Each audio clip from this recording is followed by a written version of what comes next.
Gloire à Dieu, nous disons merci à notre Seigneur et puissant Sauveur qui a renouvelé en chacun de nous le souffle-vie, qui nous a épargné des accidents, des incidents, lui qui a béni chacun de nous et qui nous a donné ce matin la grâce de pouvoir encore écouter sa parole de Dieu, car elle est une lampe à nos pieds, une lumière sur nos sentiers.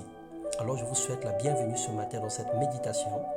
Le thème de cette méditation, c'est ramer à compte courant. C'est ce que nous appellerons la stagnation. Dans Deutéronome, le chapitre 28, le verset 13, il est écrit « L'Éternel fera de toi la tête et non la queue.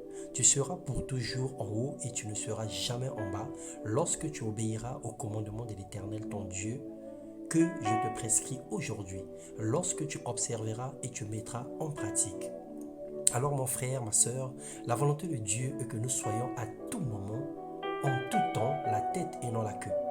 Notre avancement, notre expansion et notre croissance intéressent le Seigneur. Il fait concourir toutes choses à notre bien pour nous donner le succès et la réussite. Mais il arrive que malgré les efforts fournis, tu restes au même niveau. Malgré les stratégies mises en place, tu ne progresses pas. C'est l'image d'une personne qui rame à compte courant.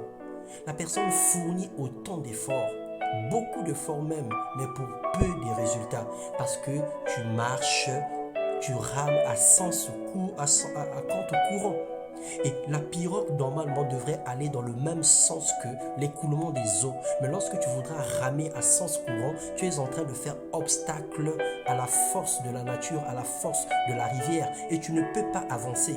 À la rigueur, tu resteras sur place.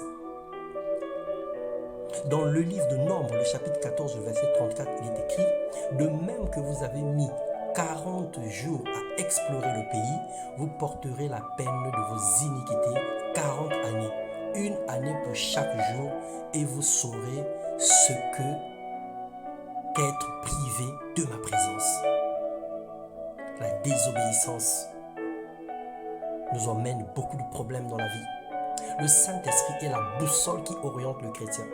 Lorsque tu fais les choses selon toi, tu suis ta propre direction, c'est une façon de s'opposer à la volonté de Dieu ou contredire le Saint-Esprit sans le savoir.